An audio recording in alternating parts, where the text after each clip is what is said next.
Dios les bendiga, hermanos, en esta noche. Mi nombre es Efraín Morán, para los que no me conocen, ¿no? Y bueno, agradecido con Dios de estar con ustedes y de conocerles, conocer la obra en este lugar. Y bueno, en todas partes Dios tiene una antorcha, ¿no? Que sirve de luz para que los que están en tinieblas no tengan excusa.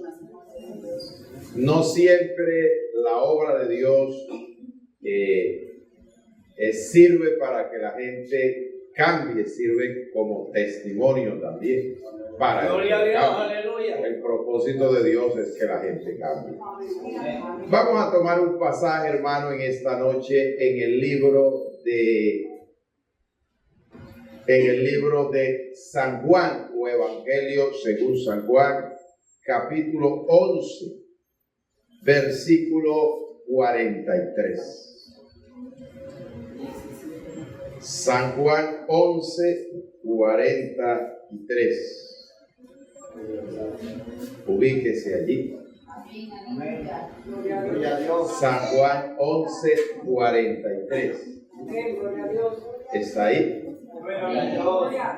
Dice la Escritura: y habiendo dicho esto, clamó a gran voz: Lázaro, ven fuera. Y el que había muerto salió, atadas las manos y los pies con vendas, y el rostro envuelto en un sudario. Jesús les dijo: desatarle y dejarle ir. Padre, gracias te damos en esta noche por tu palabra. Danos entendimiento, danos sabiduría para comprenderla. Pon las palabras que necesitamos en mi boca, que sea de gran bendición para nuestra vida. Disipa todo obstáculo, toda opresión, toda perturbación. En el nombre de Cristo Jesús, amén. Y amén. Puede tomar asiento, hermano. Gloria a Dios. Vive Cristo. Vamos a compartir un mensaje, hermano, titulado Resolviendo lo imposible. Resolviendo lo imposible. Los seres humanos tenemos limitaciones. Es decir, que hay cosas que se nos escapan, no lo podemos hacer absolutamente todo.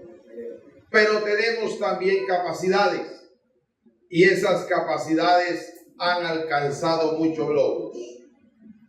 ¿Quién se podía imaginar hace unos años atrás que una persona podía tener un trasplante de corazón?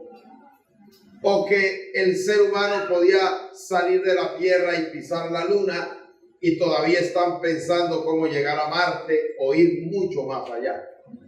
Son cosas que han impactado, y por eso algunas personas se consideran que no tienen limitaciones, que pueden lograrlo absolutamente todo. Pero la vida nos va enseñando poco a poco de que esos límites existen y que hay cosas que se salen de nuestro control y que van mucho más allá de lo que nosotros podemos hacer. ¿Cuántos medicamentos se han inventado y han curado enfermedades? Pero todavía hay enfermedades que dicen: no me puede curar. Y la gente muere. La gente muere de cáncer. La gente muere de SIDA. La gente muere de tantas enfermedades que están fuera del control de los seres humanos. Y lo mismo suele suceder con los problemas de la vida. Hay cosas que se salen de nuestro control. Un hijo en la droga que prefiere irse de la casa y vivir en la calle. ¿Cómo arreglamos eso? ¿Cómo se soluciona eso? Se han buscado 1000 maneras de arreglar el problema, pero la persona no se quiere restaurar. ¿Qué se puede hacer? Nada, absolutamente. Tenemos problemáticas. Las organizaciones internacionales que evitan las guerras la han podido evitar. Guerra ha habido, guerra hay y guerra siempre habrá. De tal manera que aunque nos gloriamos de las capacidades que tenemos, hay que reconocer que hay cosas que no podemos resolver. ¡Aleluya! Tenemos unas limitaciones y creo que el gran problema del ser humano es la muerte. Lo peor que le puede pasar a un ser humano es morirse. Usted puede tener una deuda, que eso se puede arreglar. Usted puede cometer un delito y paga el delito y eso se puede arreglar. Usted puede tener conflictos con una persona y eso se puede arreglar. Usted puede perder una casa y eso se puede arreglar. Pero ¿y si usted muere, cómo se arregla eso? No podemos con ese problema, el acabose de la vida, el deterioro de lo que somos, desaparecer para siempre de la vista de los demás. Ese es el gran problema de la humanidad y hasta el día de hoy no hay nadie que pueda decir: he solucionado la muerte. Hasta aquí llegó el problema, vamos a vivir eternamente. Y de esa forma tenemos que encontrarnos con una cantidad de cosas que tenemos que simplemente aceptar que los problemas evolucionen y hagan con nosotros lo que bien le parezca. Sin embargo, una de las cosas cuando comenzamos a tratar con Dios es que Dios tiene cualidades de que Dios cambia la realidad. Es decir, las cosas pasan, las cosas ocurren, pero Dios puede cambiar eso y ha demostrado que lo puede cambiar. Sin embargo, para Dios cambiar cosas, a veces necesitamos pasar y vivir procesos en la vida para entender la forma de ser de Dios. Que a veces uno no entiende, no lo comprende y por eso uno se desanima porque piensa cosas de Dios que realmente no es así, pero uno cree que son así. Y nosotros más creemos a lo que vemos, más creemos a lo que experimentamos que a lo que Dios nos está diciendo. Hay personas que la experiencia les dice: eso no tiene arreglo, eso no tiene solución. Pero Dios nos dice que sí tiene solución. A veces cuando nosotros vemos a un médico asegurar que esa enfermedad para ellos no tiene solución, pero para Dios sí la tiene. A veces podemos darnos cuenta de cosas que ya nosotros creímos perdida y Dios termina rescatándola, pero el ser humano no lo entiende. Y aquí tenemos un pasaje que es uno de los pasajes más emblemáticos que hay en la Biblia, que es la resurrección de Lázaro. Y Lázaro era prácticamente una persona, era alguien que podíamos darnos cuenta que tenía una buena relación con Dios. Lázaro no estaba apartado, Lázaro no era un inconverso, Lázaro no era una persona incrédula, era una persona muy cercana a Cristo. Y allí nos podemos dar cuenta que la gente que está cerca de Dios le pasan cosas. La gente que tiene comunión con Dios le pasan cosas. La gente que busca de Dios le pasan cosas.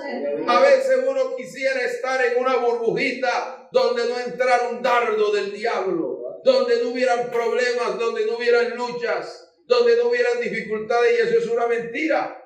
Yo conocí a un hombre que la esposa es cristiana y él no, y él dice: yo no ayuno, yo no oro, yo no voy a buscar a Dios, porque el que busca de Dios, el diablo lo ataca y lo destruye. Yo dije: si ya usted el diablo lo tiene destruido, ¿qué miedo va a tener usted de buscar a Dios si ya lo tiene acabado? Tienen miedo de meterse con Dios porque el diablo lo va a destruir. Más bien, buscando a Dios va a evitar que el diablo lo acabe y lo destruya. De tal manera de que las personas que buscan a Dios pasan y viven procesos. Dios está preocupado en el que le busca, no en el que no le busca. La persona que no busca de Dios, ¿qué lo va a tratar Dios? Que haga lo que quiera. Eso está en manos del enemigo, eso está perdido. Pero el que está en las manos de Dios es el que Dios se preocupa por cuidarlo, por cambiarlo, para que aprenda, para que dependa de Dios. Y Lázaro necesitaba un trato, pero no solo Lázaro, sino la familia de Lázaro. Porque cuando una persona prácticamente le pasa algo, su familia se duele. su familia también siente el golpe, siente el maltrato, siente lo que ocurre, siente lo que pasa. Y en cualquier momento Lázaro, el amigo de Dios, murió. Se enfermó. El amigo de Cristo cae en una enfermedad y no sabían cómo arreglarlo. Yo me imagino que fueron donde los médicos. Me imagino que fueron a la EPS y le mandaron acetaminofén y venga dentro de 3 meses ya cuando está falleciendo. Me imagino que buscaron dinero para llevarlo al médico privado, los especialistas, pero no hubo nada y dijeron: Dios, el Señor Jesús, Él es nuestro amigo, Él ha venido a la aldea, Él comparte con nosotros, Él se preocupa por nosotros. Vamos a buscarlo para que Él haga algo por nosotros. La cuestión es: ¿por qué a un amigo de Dios le tiene que pasar esto? Los problemas tienen un propósito. Si uno no tiene problemas, uno no logra conocer a Dios nunca. ¿Quién va a conocer al Dios que paga si nunca ha tenido deudas? ¿Quién va a conocer al Dios que sana si no hay enfermos? ¿Quién va a conocer al Dios que restaura si no hay gente caída? ¿Quién va a conocer al Dios creativo si no existe la nada? Tiene que haber problemas para Dios manifestarse, aunque los problemas, muchos de ellos son por nuestros errores y otros por la ausencia de Dios en nuestra vida se crean problemas. Pero prácticamente nos podemos dar cuenta de que este hombre enfermó y no era porque no buscaba a Dios, no era porque no amaba a Dios, no era porque estaba en pecado. Había un propósito de Dios con esa enfermedad. Yo recuerdo una vez cuando Jesús entró a la ciudad de Jericó y encontró en la entrada un mendigo. Pero este mendigo tenía un problema, era ciego, que hasta el día de hoy la ceguera no tiene cura. El que nació ciego se quedó ciego. Y el Señor, cuando vieron el Señor y los discípulos se precipitaron y dijeron: ¿quién habrá pecado, este o sus padres, para que haya nacido ciego? Y enseguida comenzó el juicio, porque hay gente que ve un problema y enseguida es a sentenciar, y enseguida es el pecado, y enseguida qué fue lo que hizo, y enseguida dónde está la maldad, sin discernir qué es lo que está ocurriendo. Y el Señor dijo: es que el problema aquí no es el pecado, no es que haya pecado él ni que haya pecado los padres, es para que la gloria de Dios se manifieste en él. Dios lo tuvo 40 años ciego.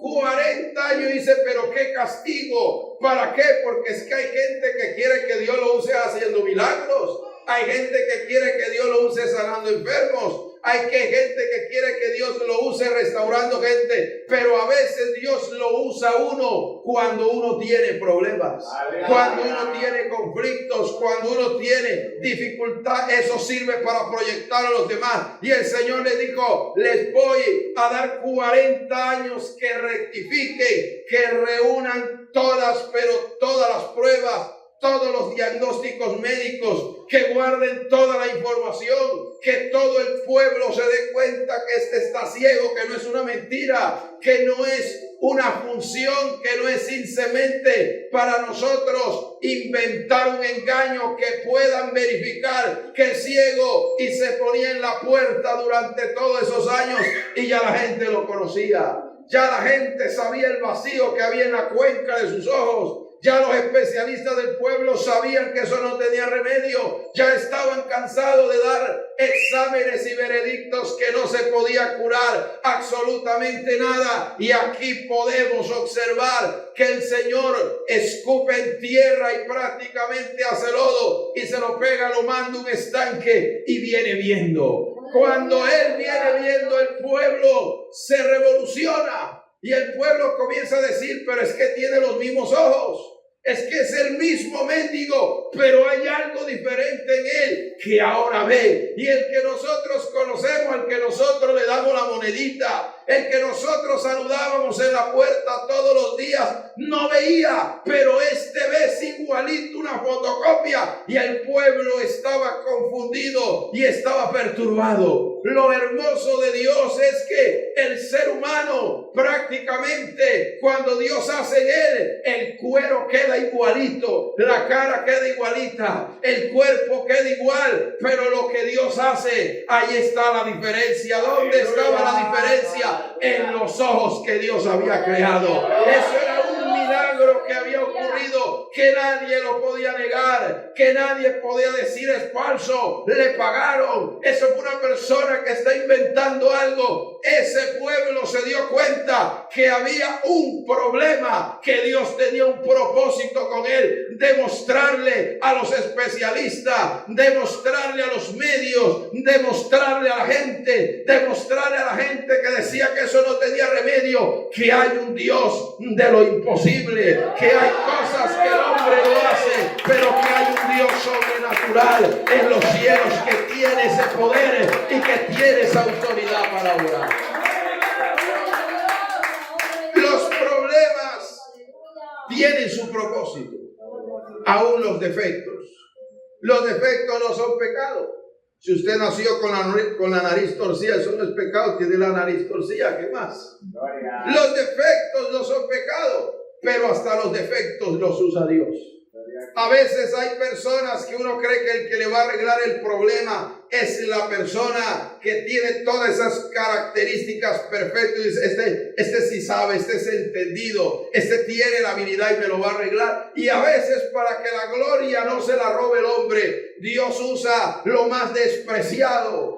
Dios usa lo que no sirve para que la gloria no se la vaya a llevar después el instrumento que la gente considera que está perfeccionado. Cuando Dios buscó a Moisés, Moisés se negaba para ir a Egipto, decía, no, yo no quiero ir allá. Y una de las cosas que él tenía era que yo no sé hablar. Cuando yo me presente a Faraón, imagínese usted que yo no sé transmitir un mensaje, nunca he sido hombre de fácil palabra. Es decir, no tenía oratoria, o algunos consideran que era gago. Es decir, que tanto tiempo en el desierto, ¿con quién hablaba Moisés? Con las ovejas. No hablaba con nadie, y posiblemente el poco hablar lo había convertido en tartamudo. Imagínese un tartamudo hablando con un emperador para darle un mensaje. ¿Cuánto demoraría? ¿Cuán incómodo sería? Pero Dios dijo, es que con ese defecto es que lo quiero. Con ese defecto es que yo voy a sacar al pueblo de Egipto. No voy a mandar a uno que sepa hablar, porque entonces la gloria se la va a llevar el instrumento y no me la voy a llevar yo. Y cuando usted llegue a Egipto, Faraón se va a reír de usted y va a decir, un gago de esto que no sabe ni hablar, a decirme que va a sacar al pueblo de Israel. Eso es imposible. Si yo tengo el ejército más poderoso de la tierra, tenemos el imperio más grande, el imperio de las pirámides, eso es imposible. Pero cuando el que no sabía hablar, el que no tenía oratoria, el que era imperfecto, levantaba la vara y hacía una oración al cielo, caían las plagas sobre Egipto, se volvía el río en sangre, se caían moscas, caían langostas, y la gente se dio cuenta. Parece que Dios hasta que escucha hasta los gagos. Es que a Dios no lo convencen las oraciones bonitas, las oraciones bellas, las oraciones hermosas, las expresiones agradables. A Dios lo convence la gente que habla con Él de corazón, que habla con Él con sinceridad, que habla con Él con toda la realidad, con toda la veracidad. Y eso era lo que había en el corazón de este hombre. Y el hombre defectuoso desencadenó sobre Egipto su peor tragedia. Trajo el juicio de Dios que devastó a todo el mundo, y ese defecto lo usó Dios para la gloria y la honra de su nombre. Hay defectos en la gente que Dios usa. Lázaro posiblemente tenía defectos como todos nosotros, pero para Dios los defectos no son un impedimento o no son un problema para Dios glorificarse. Y allí llegaron y dijo, este está grave, o yo, está grave. Y mandaron los mensajeros y le dijeron, el que amas está muerto. O sea, nosotros somos testigos que usted lo ama. ¿Verdad que hay momentos que uno parece que Dios no lo amara a uno? Parece que Dios no lo quisiera a uno. Parece que Dios se olvidara de uno. Pero a veces el sufrimiento es necesario. A veces padecer es necesario.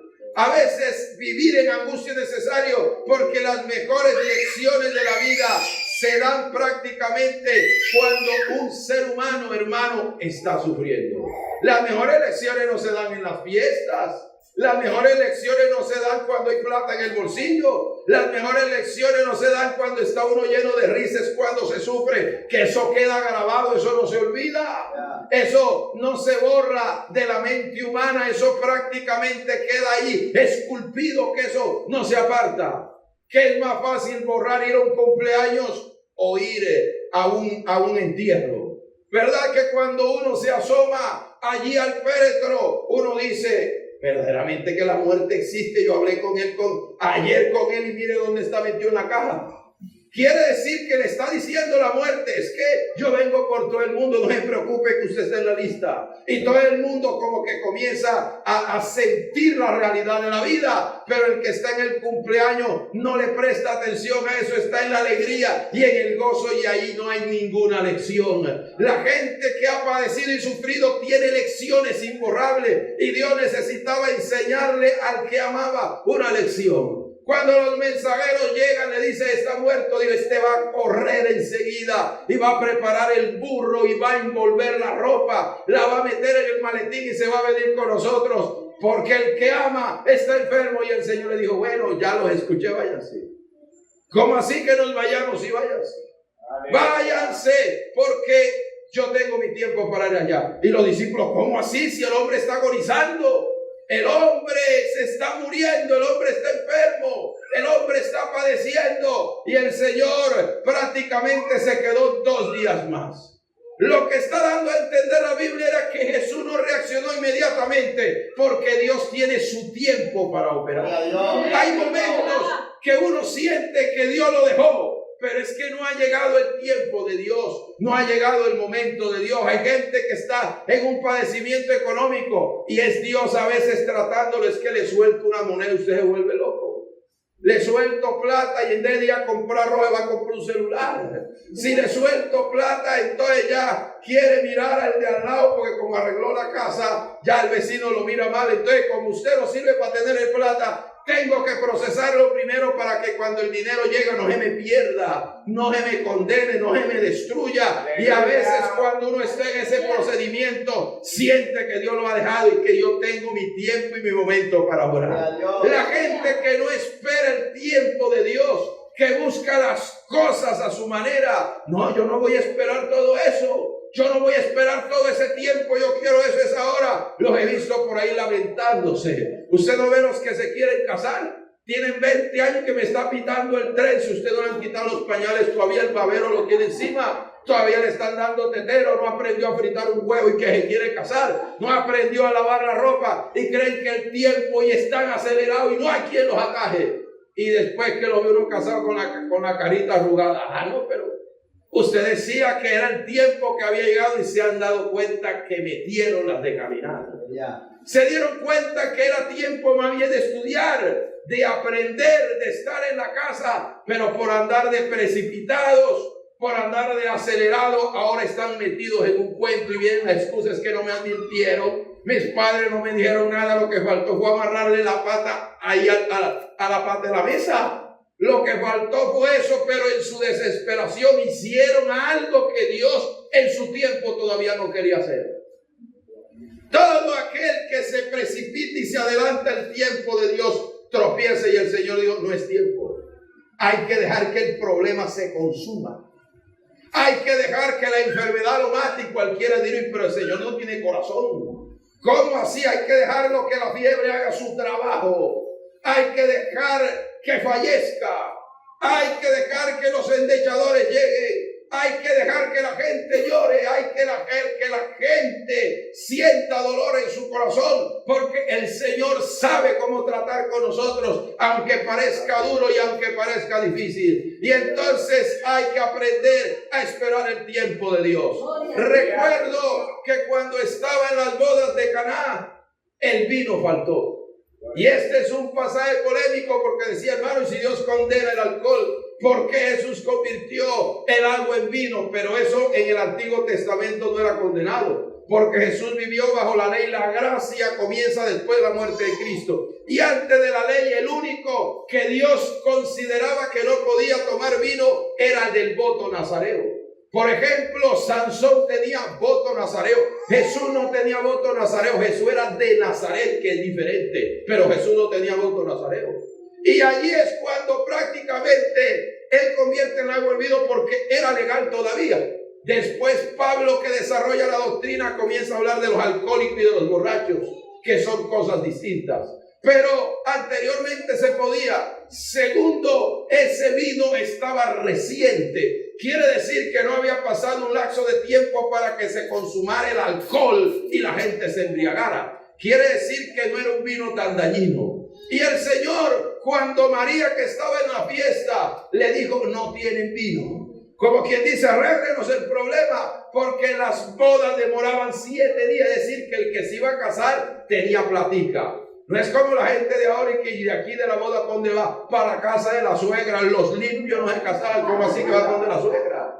Y allá entra, y el problema es que salgo yo, porque no compran licuadora porque tienen la de la suegra, no compran televisor porque tienen el de la suegra, no compran casa porque tienen el de la suegra, no compran muebles porque tienen el de la suegra, y viven sabroso. Todo lo comparten menos el recibo del agua y de la luz, con eso sí no se mete. Pero del resto todo lo ocupan y no quieren salir de allí. Israel, cuando se iba a casar a alguien, tenía que tener para 7 días de fiesta. Y cuando dijeron, si se acabó el vino, se acabó esto. Porque sí que la gente va a acompañarlo a uno, que la gente va al mejor día de uno. Eso es mentira. La gente va a comer, a tragar, corte el pastel ese para que vea que todo el mundo se va, reparte el sancocho para que vea que todo el mundo se va. Eso es mentira. La gente no va por amor a nadie, va a que le llenen la barriga. Y cuando prácticamente le dijo María, yo sé cómo es la gente, yo conozco el pueblo, y cuando se acabe el vino aquí no va a quedar nadie, el matrimonio va a quedar arruinado, esto va a quedar mal, haga un milagro. Y el Señor dijo, mujer, todavía no ha llegado mi hora.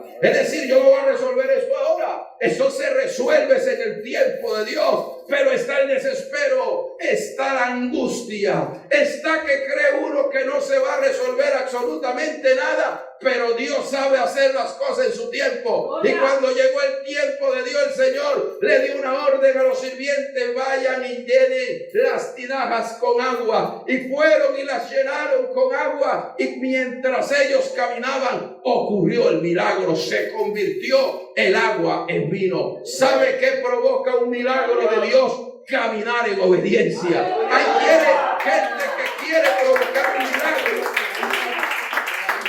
Hay gente que quiere provocar algo sobrenatural. Hay gente que quiere provocar algo poderoso, pero viven en rebeldía. ¿Usted cree que va a provocar un milagro aplaudiendo en la iglesia? ¿Cree que va a provocar un milagro viniendo un culto, y vienen un culto y quieren que Dios le arregle la vida, le saque la suegra de la casa, le busque trabajo, lo sale viviendo un cultico? Eso no es así. Esto hay que caminar en obediencia. ¿Y qué fue? Ellos hicieron caso. Usted nos dice que llenemos las tinajas, y mientras caminaban obedeciendo la palabra, Dios operó y hizo lo que tenía que hacer. La gente que vive en obediencia son aquellos que pueden esperar un milagro, son aquellos que pueden ser testigos de la bendición, son aquellos que pueden ser testigos de la gloria de Dios. Y cuando llevaron al maestresala, al que estaba auspiciando la boda, dijo, aquí ha pasado algo que en todas las bodas que yo he estado no ha pasado, porque la gente primero saca lo bueno, saca lo sabroso, saca lo mejor que tiene, pero me he dado cuenta que en esta boda dejaron de último el buen vino. Esa es la forma de operar de Dios. Dios no suelta lo bueno primero, lo suelta de último. Si Dios le ha dado algo a usted, no es lo mejor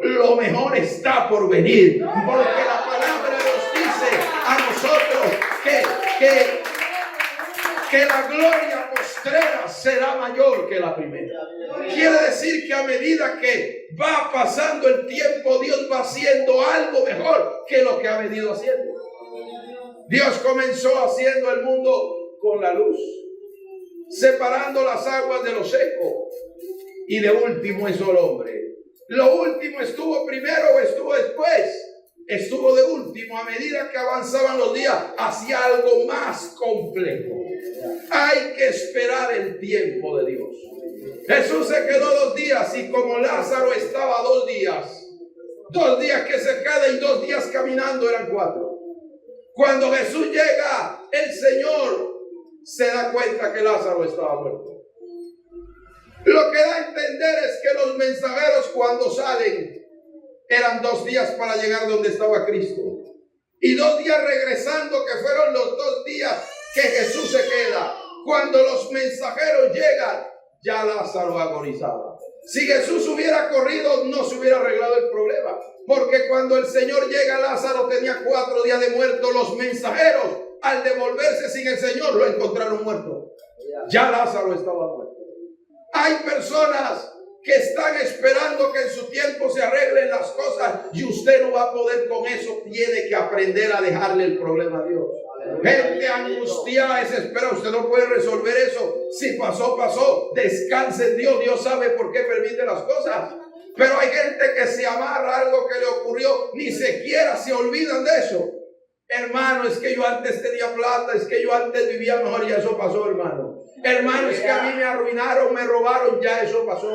Hermano, es que a mí me dio polo y me quedó la pierna torcida, ya eso pasó. Hay gente que vive aferrada al pasado y por eso no avanzan, por eso no crecen, por eso no se desarrollan, porque están atados al pasado. Cuando Israel salió a la tierra de Canaán y entró al desierto, la gente dijo: este desierto no me gusta, no me agrada, aquí no se siembra, aquí no pueden haber viñas, aquí esto no da fruto. ¿Y sabe qué dijeron? Nos vamos para donde Faraón. No importa que nos dé palo, no importa que nos mate los niños varones, no importa que nos haga sufrir, porque Él nos daba ollas de carne, Él nos daba melones, Él nos daba pepinos. Hay gente que vive recordando el placer que tenían en el mundo cuando estaban atados por el diablo, cuando comían, cuando derrochaban, cuando hacían lo que querían, pero no se acuerdan de que bajo ese poder sufrían, que bajo ese poder tenían angustia, bajo ese poder el enemigo los tenía destruidos, acabados, que iban rumbo al infierno, y Dios en su misericordia los libró y los sacó de allí. No soportan la prueba, no pueden andar en el desierto porque no miran para adelante, porque estamos en una prueba, estamos en el desierto, estamos en una situación difícil, pero el que le crea a Dios sabe que Dios lo va a sostener. El que le crea a Dios sabe que allí en el desierto Dios manda maná y saca agua de la roca. Está caminando con un Dios que le dio una palabra, que le dio la promesa, y cuando Dios da una palabra la cumple. Es el que le cree, el que pasa del otro lado y llega a la promesa, y llega a la bendición, y llega a tomar lo que Dios le ha prometido. La gente que avanza ya no le importa el pasado. Bueno o malo se perdió. Lo mejor es que está caminando con Dios. Lo mejor es que el Señor está en su vida. Lo mejor es que Dios está operando, que Dios está moviendo. Y aquí nos damos cuenta que cuando el Señor llega, la gente dice: ¿ahora qué? Ahora es que va a llegar. Ya está podrido, tiene 4 días. Vino fue a beber tinto, no, aromática. Vino aquí, fue a las 9 noches. ¿Qué vino a hacer aquí? Ya no hay tiempo para orar, ya no hay tiempo para eso. Hay gente que considera que ya hay problemas, que no hay forma de remediarlo. Digo, no, ya lo enterramos, ya lo sepultamos, ya eso no tiene vida, ya no hay forma de arreglar, eso es un problema que no tiene solución. María lo dijo de otra manera: si hubieras estado aquí, mi hermano no habría muerto. Cuando los problemas se desarrollan y los problemas toman el control de la vida de alguien, la gente siente que Dios no está allí. La gente siente que Dios se ha ido. La gente siente que Dios se ha olvidado de ellos, y eso es por falta de fe. Cuando una persona enfrenta un problema y no tiene fe, se derrumba por completo. Y esta mujer le dijo, ya no hay nada que hacer. Y el Señor le dijo, Marta, no te he dicho que si creyeres verás la gloria de Dios. Jesús siempre le veía solución a las personas, porque Jesús es el autor y el consumador de la fe. Siempre veía que Dios podía hacer algo. Siempre veía que Dios podía arreglar las cosas. Siempre veía que el problema que había estaba Dios estaba por encima de él. ¿Sabe por qué David mató a Goliat? Porque Goliat era un gigante y todo el mundo lo veía por encima de ellos.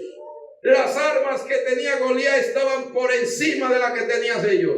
La voz que tenía el Goliat estaba por encima de la de ellos. Y llegó un chiquitico a llegarle el almuerzo a sus hermanos y vio el gigantón. Y cuando lo vio el hombre de guerra, le escuchó la voz, le vio el tamaño, le vio las armas. Pero David, digo, si yo lo comparo conmigo, estoy muerto, pero si lo comparo con Dios, la realidad es otra. Así que yo no voy a pelear con Goliat, el que va a pelear es Dios. Yo voy a dar la cara, pero Dios está conmigo. Y la gente le decía, usted está muerto. Es imposible que prácticamente usted pueda resolver, que usted pueda enfrentar a ese hombre. Usted no tiene capacidad, pero es que no era la capacidad de David, era la capacidad de Dios. Cuando uno va a enfrentar un problema con Dios, no mire la capacidad que usted tiene, mire la capacidad que Dios tiene. Porque las capacidades nuestras están limitadas, pero las capacidades de Dios son ilimitadas. Y por eso David agarró la piedra, agarró la onda y todo el mundo quedó sorprendido. El gigante se fue a tierra. Porque David entendió y dijo, es que yo no voy a pelear con usted. Jehová te entregará hoy en mi mano. No hay una persona que haya peleado con Dios y haya ganado. No hay un problema que se haya enfrentado con Dios y no se haya resuelto. No hay dificultad que haya tenido un encuentro con Dios y no se haya podido resolver. Todo aquel que pone la mirada y que pone la confianza en Dios puede encontrar una solución, puede encontrar una ayuda, puede encontrar una victoria, puede encontrar una solución para su problema. Bendito sea el nombre del Señor. Era una cuestión de fe. Era un momento de fe lo que había que experimentar allí. Recuerdo que había una mujer sirofenicia al norte de Israel que tenía una niña enferma. Pero la mujer detectó que la enfermedad no era una descomposición biológica, sino que detectó que la enfermedad era un problema espiritual. Un demonio la atormentaba. Y la mujer dijo, esto no es de especialista. Esto no es de aspirinas. Esto no es de médicos ni de la medicina. Esto hay que buscar a alguien que se mueva en el mundo espiritual y que pueda derrotarlo. Y ya la fama de Jesús había crecido en Israel. La mujer dijo, me voy para allá. Me voy para el país del sur, donde hay un hombre que sujeta a los demonios.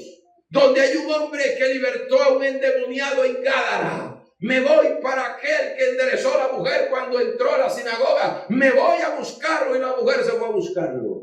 Cuando la mujer llega después de una distancia tan enorme que se andaba era con camellos o se andaba con asnos y con bestias, llega donde él a buscar la solución y le dice, mi hija está atormentada con un demonio. Y el Señor le dijo, aquí no hay solución para eso. Yo soy enviado pero a las ovejas perdidas de la casa de Israel. Pero cuando la mujer le da una palabra y no le responde enseguida, sino que le da la espalda y guarda silencio. Y los discípulos, pero qué grosería, se va a ir y no le va a decir nada. Se va a ir sin darle respuesta. La mujer está apurada y el Señor guardaba silencio. Hay momentos que uno está en un apuro y siente que Dios guarda silencio. Siente que a Dios no le importa lo que uno le pasa.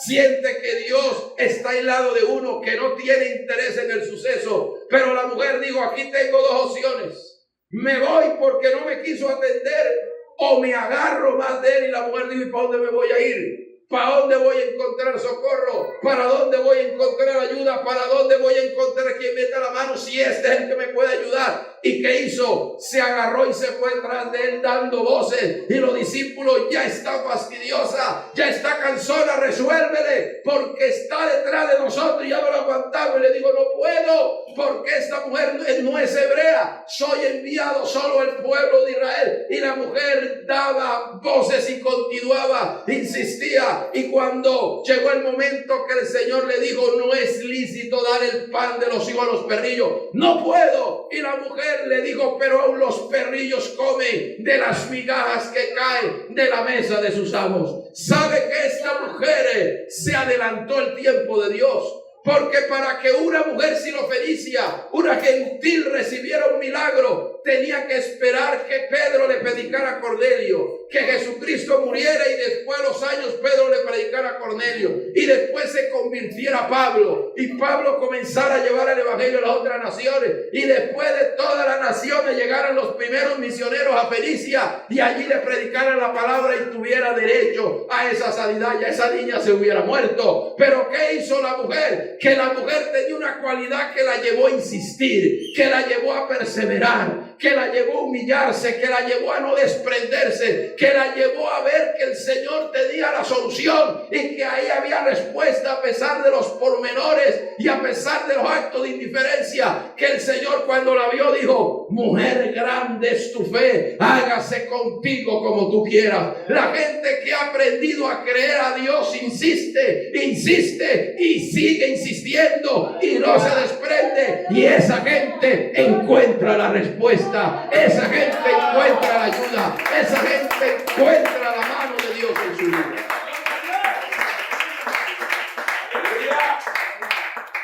Cuando el Señor le da la palabra a Marta y se va hacia donde Marta y le dice que creyera, se acerca al sepulcro. 4 días de muerte. El Señor llega allí y la Biblia dice que lloró. A veces muchas personas han tratado de interpretar eso. Dice, hermano, es que cualquiera llora al ver un muerto. Pero si el Señor sabía que iba a resucitar, ¿para qué lo lloraba? ¿Para qué lo estaba llorando si él sabía que iba a resucitar? ¿Sabe por qué Jesús lloró? Porque Jesús se duele del dolor ajeno. Él sabía que el muerto iba a resucitar, pero ahí había gente dolida. Y esa gente dolida murmuraba del velo, ahora es que apareció. Ahora fue que vino y ya no hay solución. Ahora es que aparece la crítica, pero Jesús llegó al lugar y lloró el dolor que había alrededor del muerto. Jesús se para frente a la tumba y le dice, Lázaro, frente a la tumba le dice, quiten la piedra. Quiten la piedra. La pregunta es, ¿por qué no la quitó él? Porque hay cosas que le tocan a uno. Dios le pide a usted lo que usted puede hacer, no lo que no puede hacer. El Señor no le podía pedir a la gente, resuciten al muerto. Ellos no podían hacer eso. El que podía resucitar al muerto era él, que él sí podía hacer eso. Pero la piedra le tocaba moverla a la gente, porque la gente sí podía hacer eso. Hay gente que vive estancada en las cosas de Dios porque están esperando que Dios haga lo que ellos tienen que hacer. Están esperando que el Señor se mueva cuando son ellos que tienen que moverse. Están esperando que Dios opere cuando ellos tienen que operar y por eso no crecen. Porque están esperando que Dios haga lo que ellos pueden hacer. El Señor dijo, la piedra no la voy a quitar yo. La piedra tienen que quitarla ustedes. Cuando vino Daniel y los enemigos lo forjaron la ley para que lo tiraran en el foso de los leones, vino el rey y selló la piedra con su anillo. Nadie podía romper el sello. Daniel quedó adentro con los leones.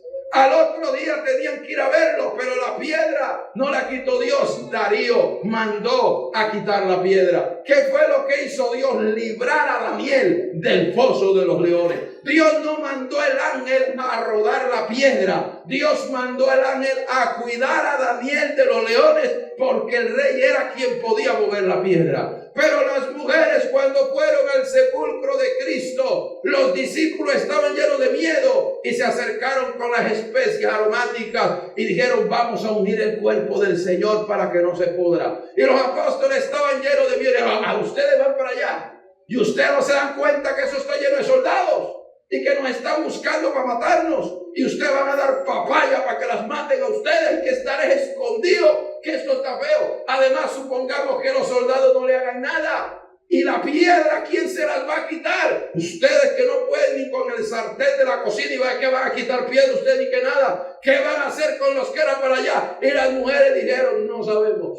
No sabemos cómo vamos a enfrentarnos con esos soldados. No sabemos quién nos va a mover la piedra, pero que nos vamos para el sepulcro, nos vamos. Cuando la gente no tiene fe, todo lo ve difícil. Cuando la gente no tiene fe, todo es un problema. Cuando la gente está llena de miedo, no quiere hacer nada. Y las mujeres dijeron: no sabemos cómo vamos a hacer, pero nos vamos. Dios verá a ver qué hace con nosotros. Y cuando las mujeres llegaron, no había ni un solo soldado, porque un ángel descendió, y cuando los soldados lo vieron, salieron espavoridos, llenos de temor, y dejaron la tumba vacía, y el ángel se sentó sobre la piedra y la rodó. Cuando usted no puede hacer nada, no se preocupe, que hay un Dios poderoso en los cielos que sí lo puede hacer, que sí puede obrar, que sí puede mover la piedra, que sí quita los obstáculos para cuando usted no puede.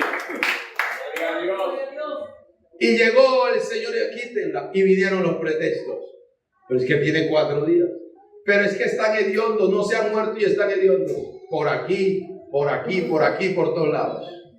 Están vivos y están hediondos, medio podridos, ¿verdad?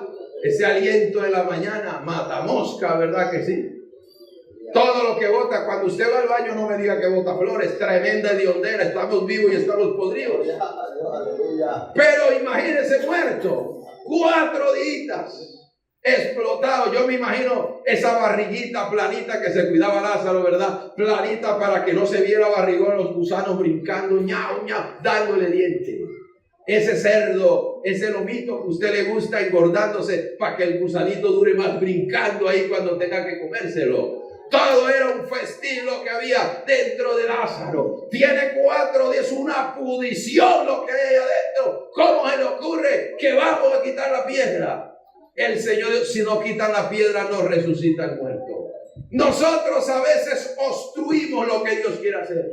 Nos da miedo. Porque hay gente que no quiere que salgan los malos olores, y cuando Dios quiere hacer algo, destapa la cañería para que salga el buen olor. Si no, la cañería no se destapa. Dios quería restaurar a David, y que dijo, le habló a Natán: vamos a destaparle lo que este hombre ha hecho. Está allí en el trono como un santurrón. Todo el mundo iba al ungido de Jehová, el dulce cantor, y se llevó un hombre por delante, lo mató y se acostó con una mujer. Y viene Dios, pum, y le destapó todo. Así fue que pudo ser restaurado David. Cuando Moisés iba para Egipto, ya Dios le había hablado, tenía la vara en la mano, y Dios le dijo: es que usted no es el santo tampoco que usted cree que es. Le voy a demostrar. Y digo: meta la mano en el seno, y la sacó leprosa. La lepra es símbolo del pecado, diciendo: se ve que está mal. Se da cuenta que no es don perfecto, pero Dios no muestra el pecado para avergonzar. Dios muestra el pecado para corregir y para tratar de restaurar la persona. Y le digo: vuelva y meta la mano en el seno, y salió limpia. Cuando Dios destapa algo es porque lo va a curar. Cuando Dios destapa algo es porque lo va a sanar. Cuando Dios destapa algo es porque lo va a cambiar. Y si Dios estaba mandando a destapar esa cueva, que saliera el mal olor, es para que se den cuenta que hay un muerto. Pero de allí no va a salir un muerto. De allí lo que va a salir es un vivo. De ahí lo que va a salir es algo diferente. Dios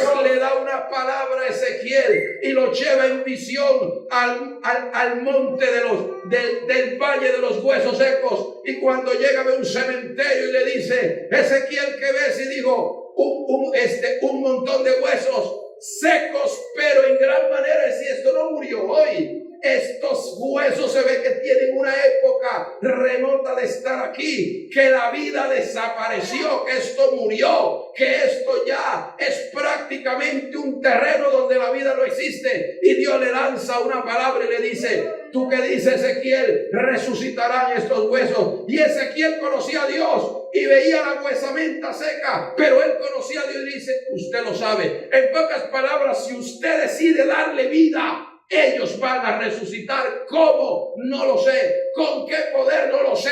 Usted lo sabe. Entonces Dios, como si hubiera percibido, digo: me gusta este hombre, porque este hombre no me limita. Porque hay gente que limita a Dios, que no quiere quitar la piedra, no quiere quitar la incredulidad, no quiere quitar la duda, no quiere quitar la terquedad, no quiere quitar la desobediencia. Y este hombre estaba abierto. Lo que usted quiera hacer, yo lo creo. Digo: bueno, este hombre me gusta, me agrada. Láncele una palabra y dígale a ese montón de huesos secos: oí palabra de Jehová. Y dice que hubo un temblor y cada hueso buscó su hueso y subió nervios, subió carne y subió piel. Pero Ezequiel dijo: hace falta una cosa, que no tienen vida. Y digo: ve y profetiza al espíritu, los cuatro vientos, y di: espíritu, así dice el Señor. Y entró espíritu de vida y fue un gran ejército en pie, un cementerio olvidado, donde reinaba la muerte, donde reinaba la secadez, donde reinaba la destrucción. Apareció Dios y le dio vida por una persona que aprendió a estar dispuesta, que cuando Dios quería hacer algo entendía que tiene el poder para hacerlo. Es tiempo de quitar el tropiezo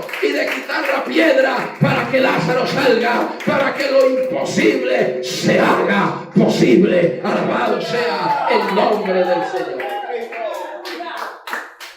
Amado hermano, el muerto salió. Me imagino la cara de Marta. Valió la pena el proceso. Valió la pena esperar.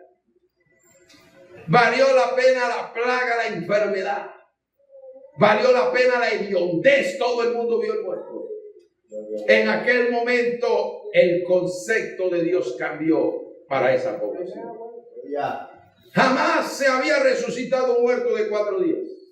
Eliseo resucitó muertos. Elías resucitó muertos. Pero de 4 días no. Lo que Dios estaba diciendo es: yo he hecho cosas que ningún otro ha hecho. Le estaba hablando de la superioridad que tenía por encima de cualquier profeta que había existido antes de él. Yo sé que hay hombres de Dios que Dios los usa, hermano, pero Dios está por encima de ellos. Que hay profetas de Dios ungidos, sí, pero Dios está por encima de ellos. Y usted lo tiene ahí. Cuando tenga un problema, no salga a buscar profetas, salga a buscar a Dios. Ay, Dios de esos profetas, que Él lo puede ayudar. Dice Santiago, y con esto termino: Elías era un hombre semejante a nosotros, defectuoso, y oró para que el cielo se cerrara y se cerró, y oró para que lloviera y llovió. ¿Dónde está el secreto? Era un hombre débil que oraba a Dios. Lo que está diciendo es: si usted ora, le va a pasar también lo mismo. Tenemos a un Dios que todo lo soluciona. Aleluya. Tenemos el problema de la muerte y la condenación. Tenemos el problema del infierno, pero para eso Dios le tiene un remedio. Aleluya. Para el que está sin Cristo hay un remedio. Para la vida que no cambia hay un remedio. Si Dios levantó un muerto en 4 días, puede levantar un muerto por el alcohol, puede levantar un muerto por la droga, puede levantar un muerto por el adulterio, puede levantar un muerto por la estafa, por el engaño, por la homosexualidad. Si él estaba podrido y lo pudo restaurar y le pudo dar vida, a usted también le puede dar vida. A usted también lo puede cambiar. Solo quite la piedra, eso le toca a usted. Y cuando la piedra se quita, la palabra de Dios entró a aquella cueva y el muerto resucitó. Solo hay que abrir el corazón, que la cueva del corazón se abra para que Dios entre y lo que esté muerto cobra vida. Vamos a estar de pie, hermano, vamos a darle gracias a Dios.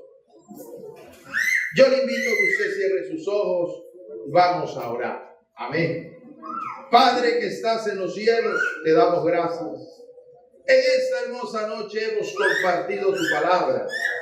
Hemos hablado un aspecto del gran conocimiento que tú deseas compartir con nosotros. El Dios que todo lo arregla y lo soluciona. Padre, te pedimos por la cantidad de dificultades y de momentos que los que estamos presentes podemos estar viviendo. El que está enfermo, el que está endeudado, el que tiene una crisis dentro de su hogar, el que tiene problemas de propiedad o no tiene, el que tiene, Señor, enemistades, gente que lo persigue, el que tiene, Padre amado, problemas sentimentales, el que se siente derrotado, el que está embargado, el que está huyendo, Padre Santo. Para todos hay un remedio y hay una solución. Tú puedes disipar la obra del diablo. Tú puedes destruir el imperio del enemigo, el poder de la oscuridad. Las fuerzas del mal pueden ser disipadas y destruidas por tu poder. Hoy pedimos, Señor, que los Lázaros se levanten. Hoy pedimos que lo que no tenía esperanza cobre vida. Hoy pedimos que el valle de los huesos secos comience a subir tendón, carne y piel, y tu espíritu entre. Comience, Dios mío, a ministrar, a tocar, a romper, a destruir todo imperio diabólico, satánico, toda brujería, toda hechicería, todo poder del infierno sea quebrantado por el poder de tu palabra. Que la unción, que el poder sobrenatural de tu espíritu opere y se mueva para tu gloria. Padre amado, en esta hermosa noche te lo pedimos de una manera especial para tu gloria y para tu honra. Hermano, quisiera hacer una oración por aquellos que tienen problemas de salud, que alguien esté enfermo. Alguien que tenga un problema de salud, para orar por él. Que le duela algo, que tenga un problema de salud, para orar. La Biblia dice que para el que cree todo le es posible. Si usted cree que Dios le puede sanar, puede pasar. Que Dios tiene ese poder para obrar sobrenatural. Amén. Usted que no le duele nada, que tiene todo en su sitio, usted va a alzar su manito y va a orar por los hermanos que tienen el problema de salud. Recordemos que la Biblia dice que oremos los unos por los otros para que seáis sanados. Y vamos a hacer esa oración en esta noche. Acompáñame, oremos por estas vidas, por estos hermanos, para que Dios los sane. Padre amado que estás en los cielos, te damos gracias, Padre, por la vida de cada una de estas personas que tiene confianza, que ha creído, que tiene certeza, que tiene convicción, que está esperando que tú pases sobre ellos, que tú toques sus cuerpos, que tú los sanes. Padre amado, pedimos que tu presencia, que tu espíritu en esta noche comience a ministrar, a tocar, comience a fluir, comience a desatar toda plaga, toda peste, toda contaminación, todo lo que no es tuyo sea quebrantado, sea desbaratado, sea destruido por el poder de tu palabra. Tú creaste esos sistemas, tú creaste esos nervios, tú creaste esos órganos, tú creaste esos músculos. Padre, toda brujería, toda hechicería, toda fuerza del mal, ahora por el poder de tu palabra, se cae, se destruye, se rompe. En el nombre de Jesús, que tu espíritu, Dios mío, en esta noche comience a fluir, comience a tocar. Fuera la dolencia, fuera la enfermedad, fuera en el nombre de Jesús. Desaparece. Toca, toca, toca, toca, toca, Espíritu de Dios, toca, ministra en esta hora, fluye en esta hora. Dios mío, derrámate en esta hora por el poder de tu palabra. Se vaya, Dios mío,